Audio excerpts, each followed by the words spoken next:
Ukraine is ready to stop shooting and is ready for peace, said American negotiators after the meeting with Kyiv's envoys in Jeddah, Saudi Arabia, came to an end.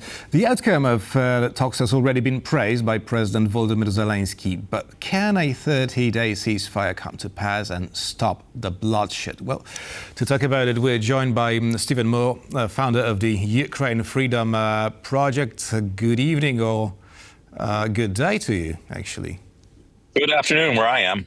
Yes, it's afternoon in Florida. So, Ukraine is ready to stop shooting, but the question on everyone's lips is, does it mean that peace is any closer? Well, and that is the question, because Putin has not shown any interest in peace in Ukraine, and he welcomed President Trump on election day by sending 8 hours worth of drones, Iranian-made drones, into Kyiv. I sat in my apartment and watched them, and so President Trump is confident that Russia wants peace, but he's one of the few people in the world probably that would say that, and certainly one of the few people in Ukraine who would say that. Right, so now the US is waiting for a sign of a goodwill from Russia. If there's no sign of goodwill, what will happen next? Well, I think Volodymyr Zelenskyy has three choices. He can continue to try to get what he wants from the United States, weapons, security guarantees.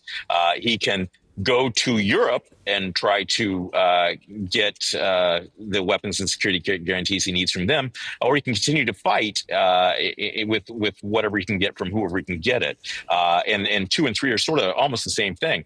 The problem with Europe right now is that France has been talking a tough game on Putin for a couple of years now, but everyone knows that Poland is the military leader of Europe. And and so what Macron says is vastly different than what he does.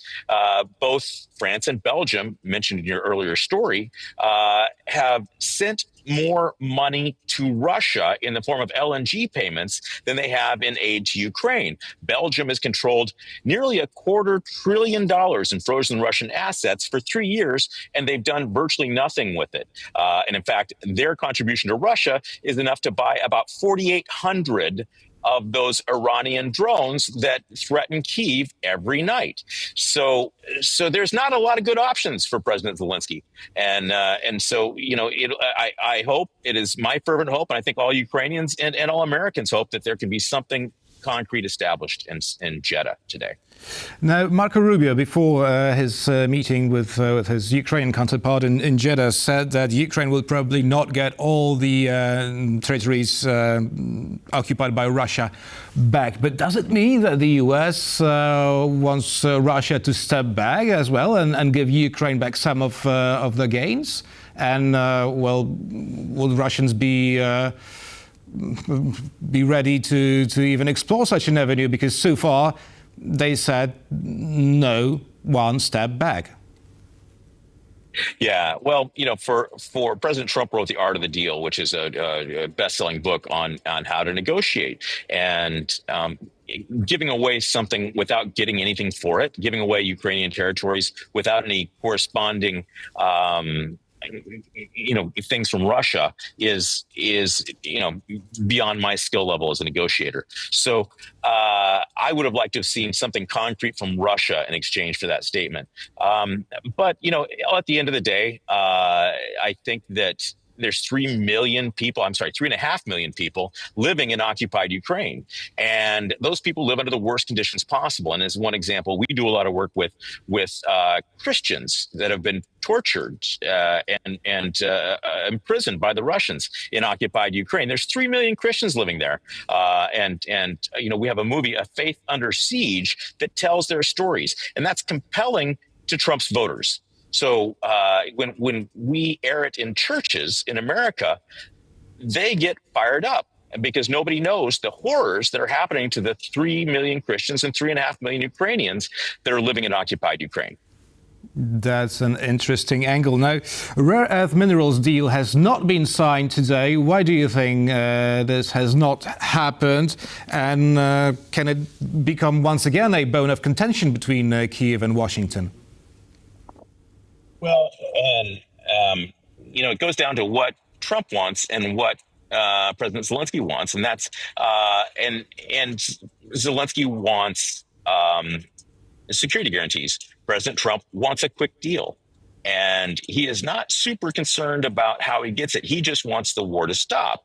And so, and here's the value of that minerals agreement. That the idea is that if Ukraine signs this minerals agreement with America, that gives America a vested interest in what's happening in Ukraine, something that many Americans do not see right now. It's a good thing to help help Ukraine free themselves from Russia. But many people do not see it in the American interests. And those people voted for Trump. And so it is actually appropriate that they're in Jeddah right now, because Jeddah, is home to Saudi Aramco, which many say this deal is structured around. Back many years ago, American oil companies joined forces with Saudi oil companies to create Saudi Aramco, a joint venture. Which there's a reason why there is a military base, U.S. military base, in Saudi Arabia. It's because they have this interest in American interests have an interest in Saudi oil. So there is a precedent for this, and this could work. It all comes down to Vladimir Putin not breaking. He's already broken 25 peace agreements, more or less. It comes down to Vladimir Putin not breaking the 26th. Mm-hmm.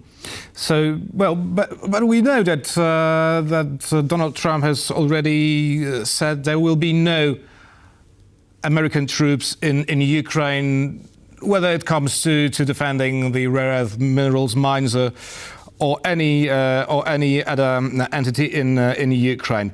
So, talking about peace guarantees, Ukraine, as we know, is already talking about it without the participation of the American partners. Do you think that Europe will be at some point finally incorporated in these peace talks? Because it seems that they are progressing quite fast and Europe is still not at the negotiating table. Well, it would be good to make Europe feel like they have a stake in this, because they do have a stake in this. And, there's a direct correlation between amount that a country spends on defense. Inverse correlation between distance from Moscow and how much the country spends on defense. So, Italy spends virtually nothing on defense. And as you know, Poland's getting up past 5%. So Europe has a stake in this. It would be nice if they acted like they had a stake in this. I don't think there's a lot of respect from Trump for the Europeans, simply because, again, they're funding both sides of the war. They're sending more money to Russia than they are to Ukraine. So, and they're not fulfilling their NATO obligations. Certainly, this is not true of Eastern Europe, but certainly of Southern Europe and Western Europe. So, I think for Europe to actually be treated as an adult in the room, they need to behave like an adult in the room. Stephen Moore, founder of the Ukraine Freedom Project, was our guest tonight. Thank you very much. Thank you. Always great to be with you.